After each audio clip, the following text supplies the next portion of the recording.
Iran के एक विरोध प्रदर्शन से एक बहुत ही हैरान कर देने वाली तस्वीर सामने आई है। आज हम इसी तस्वीर की परतें खोलेंगे और ये समझने की कोशिश करेंगे कि कैसे हजारों साल पुराने इतिहास को आज के राजनीतिक झगड़ों में इस्तेमाल किया जाता है। तो सवाल ये है कि ईरान में प्रदर्शनकारी एक प्राचीन देवता की मूर्ति आखिर जला क्यों रहे हैं, और वो भी जिस पर डोनाल्ड ट्रंप का चेहरा लगा हो। ये देखने में जितना अजीब लग रहा है ना, इसकी कहानी उतनी ही गहरी है।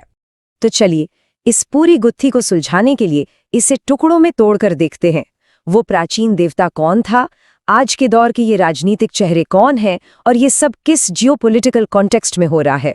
तो तेहरान में इस पुतले पर था क्या क्या, जरा सोचिए। एक सींग वाले पुराने देवता का पुतला, उस पर डोनाल्ड ट्रंप की तस्वीरें, साथ में इजरायली झंडे और स्टार ऑफ डेविड, और तो और जेफरी एप्स्टीन की तस्वीरें भी। इन सब को एक साथ आग लगा दी गई। मतलब इन सब का आपस में क्या लेना देना हो सकता है? बड़ा ही अजीब कॉम्बिनेशन है ना। अच्छा, इस पहेली का पहला टुकड़ा हमें ले जाता है हजारों साल पीछे। हमें मिलना होगा असली बाल से। आखिर ये था कौन? तो सबसे पहले ये समझते हैं कि बाल कोई एक नाम नहीं था। ये असल में एक टाइटल था, एक उपाधि। प्राचीन मिडिल ईस्ट में इसका मतलब होता था स्वामी या मालिक। समझ लीजिए, ये एक सम्मान देने वाला शब्द था जो अलग अलग जगहों पर स्थानीय देवताओं के लिए इस्तेमाल होता था।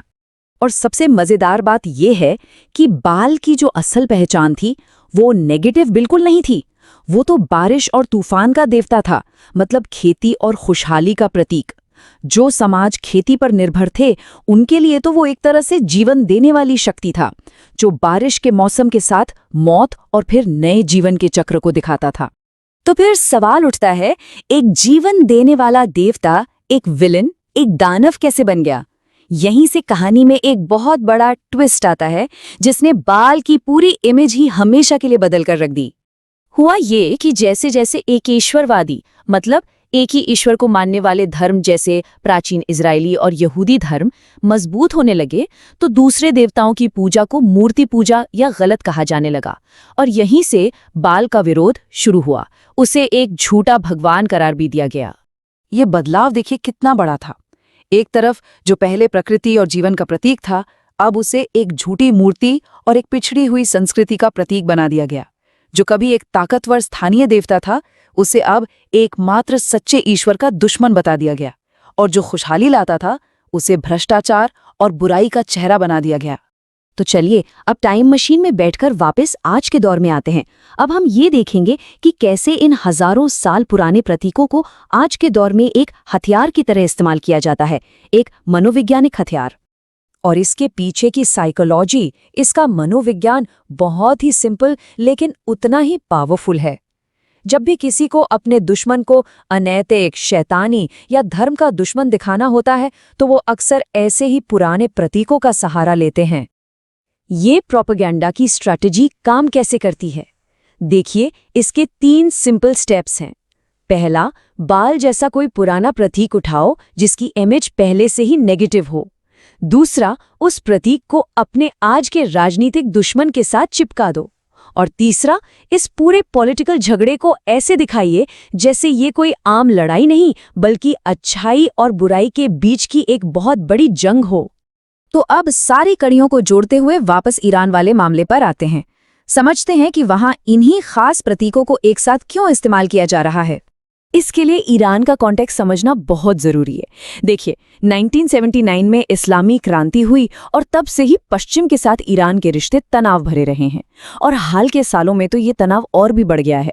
प्रतिबंध, न्यूक्लियर प्रोग्राम और अमेरिका इजराइल के साथ जंग का खतरा।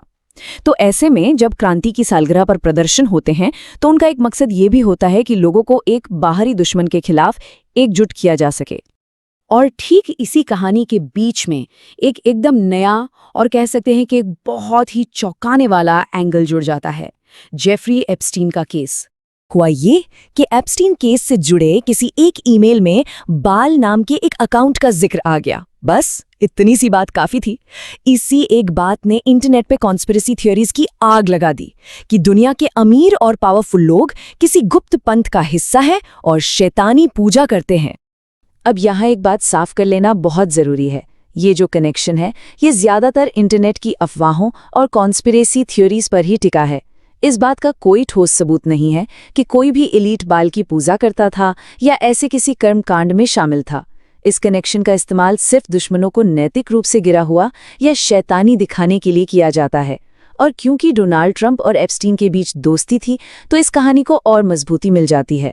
तो अब तक हमने जो कुछ भी समझा, चलिए उन सब को एक साथ रखते हैं और इस प्रोपेगेंडा के पर्दे के पीछे की असली कहानी को समझने की कोशिश करते हैं। ये टेबल देखिए, इससे सारी तस्वीर एकदम साफ हो जाती है। असलियत में बाल कौन था? एक पुराना खेती किसानी से जुड़ा देवता, लेकिन प्रोपेगेंडा में उसे क्या बना दिया गया? शैतानी बुराई और पश्चिमी भ्रष्टाचार का प्रतीक। ये जो राजनीतिक विरोध है, इसकी असलियत क्या है? ये जियोपॉलिटिकल टेंशन की वजह से हो रहा है, लेकिन इसे दिखाया कैसे जा रहा है? जैसे ये किसी शैतान के खिलाफ एक धार्मिक जंग हो। और ये जो कॉन्स्पिरेसी थ्योरीज हैं, ये क्या है? बस इंटरनेट की अफवाहें जिनका कोई सबूत नहीं। पर इनका इस्तेमाल क्यों हो रहा है? लोगों में गुस्सा भड़काने और उन्हें एक मकसद के लिए तैयार करने के लिए। तो कुल मिलाकर बात ये है कि ये जो कुछ भी हो रहा है ये किसी दानव के खिलाफ कोई धार्मिक लड़ाई नहीं है। ये असल में एक जियोपॉलिटिकल यानी कि एक भू राजनीतिक लड़ाई के लिए लोगों को मनोवैज्ञानिक तौर पर तैयार करने का एक तरीका है। और ये सब हमें एक बहुत बड़े सवाल पर लाके छोड़ देता है। हम अपनी रोजमर्रा की जिंदगी में न जाने कितने प्रतीक देखते हैं। क्या हमने कभी सोचा है कि उनके पीछे कौन सी छिपी हुई कहानियां या इतिहास हो सकते हैं?